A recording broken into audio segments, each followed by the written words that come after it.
Korea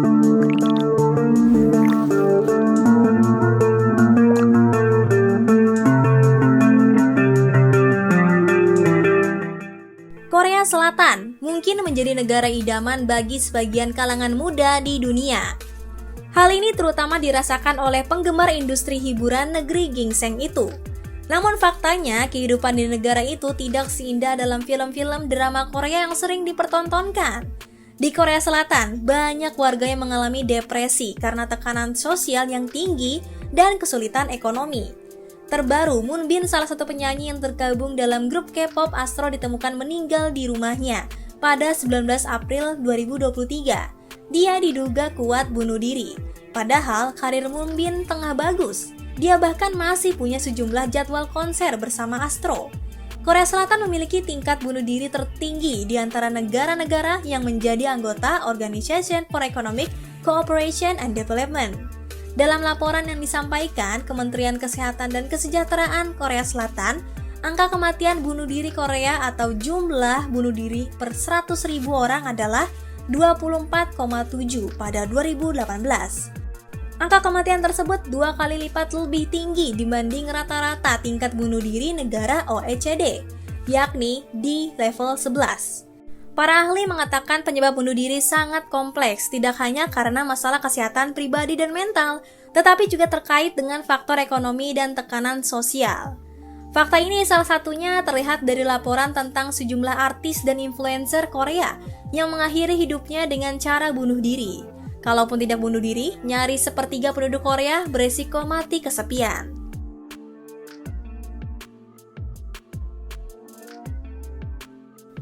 Bahkan, Korea Selatan juga menyimpan sejumlah fakta yang menggenaskan. Rupanya banyak warga miskin yang berada di kota-kota besar di Korea Selatan. Mereka hidup dalam kondisi yang tidak layak. Salah satu fakta kelam masyarakat Korea Selatan dapat dilihat melalui kehidupan ribuan orang yang tinggal di apartemen semi bawah tanah yang bernama Banjiha, yang terdapat di ibu kota Seoul serta beberapa kota besar lainnya. Banjiha merupakan potret kerasnya kehidupan di kota besar di Korea Selatan. Banjiha ini merupakan tempat tinggal kumuh, gelap, serta tidak layak yang disewa oleh mereka yang memiliki pendapatan rendah. Banjiha hanya menyediakan kamar sempit serta minim akan cahaya. Beberapa bagiannya didesain sangat rendah, sehingga para penghuni perlu merunduk agar kepala mereka terhindar dari benturan langit-langit.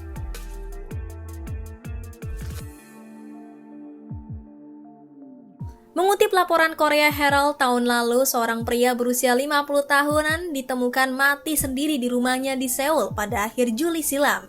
Kulkasnya kosong, tempat cuci piringnya penuh dengan bungkus mie instan, dan ada tumpukan pemberitahuan tagihan yang belum dibayar di rumahnya. Kepergian pria malang tersebut menambah jumlah matian kesepian di Korea Selatan.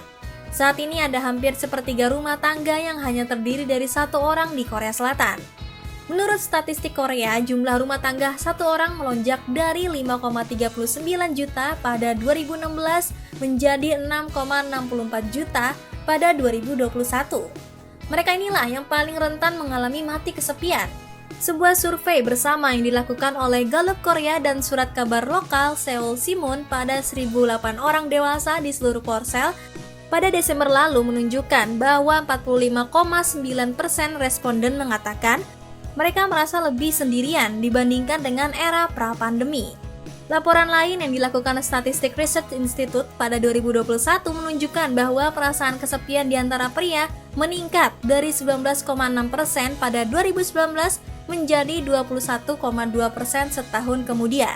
Sementara pada wanita naik dari 21,5% menjadi 23,4%.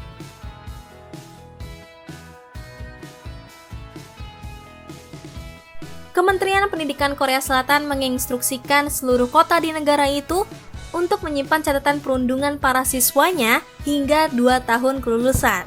Dilansir dari The Korea Times sebelumnya, catatan pelaku kekerasan dan perundungan di sekolah langsung dapat dihapus ketika siswa telah lulus. Akibatnya, hal itu menyulitkan sejumlah pihak untuk melacak dan menangani pelaku. Namun seluruh sekolah akan menyimpan seluruh catatan tersebut hingga 2 tahun setelah pelaku kekerasan dan perundungan lulus. Kementerian Pendidikan Korsel mengatakan, hal ini sebagai bagian dari upaya untuk meningkatkan keamanan di seluruh ruang kelas. Menurut laporan tersebut, Kekerasan di sekolah dapat diklarifikasikan ke dalam 9 tingkatan atau kategori tergantung pada tingkat keseriusan. Bila terjadi kekerasan kategori 9, pelaku tingkat sekolah menengah dapat dikeluarkan dari sekolah. Lalu, pelaku kekerasan kategori 8 akan dimindahkan ke sekolah lain.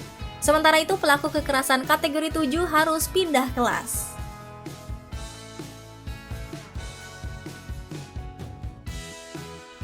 Namun kategori 8 adalah kasus kekerasan yang paling serius, sebab siswa dikeluarkan dari sekolah bukanlah suatu pilihan karena sekolah merupakan pendidikan wajib di Korsel. Seiringan dengan hal tersebut, kekerasan kategori 8 pun memang paling banyak terjadi. Selain menyimpan catatan perundungan para siswa hingga 2 tahun kelulusan, Kementerian Pendidikan Korsel juga akan meluncurkan badan konsultasi bersama kementerian dan organisasi terkait yang ditujukan untuk mencegah dan menangani kekerasan terhadap siswa di dunia maya. Lalu pendidikan tentang pencegahan narkoba juga akan diperluas di seluruh tingkatan sekolah. Beberapa waktu lalu, kasus perundungan siswa di Korsel menjadi sorotan seiring dengan popularitas drama Korea The Glory. Dilansir dari Wallipop, seorang komisaris sekolah mengungkapkan kasus perundungan yang dilakukan siswa Korsel melalui acara radio MBC News High Kick. Komisaris sekolah yang bertanggung jawab atas kasus perundungan di kantor pendidikan Gyeonggi Suwon, Choi Woo-song, mengatakan kasus perundungan yang terjadi di kehidupan nyata jauh lebih sadis dari yang ditampilkan dalam The Glory.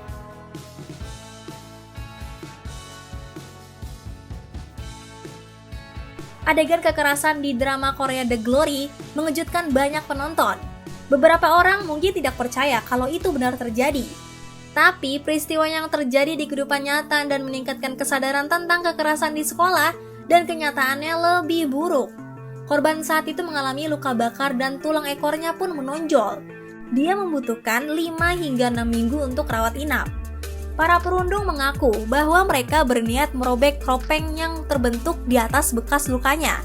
Lanjut, Choi menceritakan salah satu kasus perundungan siswa yang terjadi di negeri Gingseng itu. Choi menjelaskan sebenarnya Undang-Undang Kekerasan Sekolah telah disahkan pada 29 Januari 2004. Namun, korban selalu mendapat ancaman dari pelaku untuk tidak mengungkap identitas pelakunya kepada siapapun. Dilansir dari Nate, pelaku perundungan remaja yang berusia 10 hingga 14 tahun mendapat perlindungan hukum. Namun menyusul desakan publik atas kasus perundungan yang marak terjadi, pemerintah Korsel akhirnya mengesahkan undang-undang yang menurunkan batas usia untuk peradilan remaja dan pencegahan tindak kejahatan, yakni dari usia 14 tahun menjadi 13 tahun.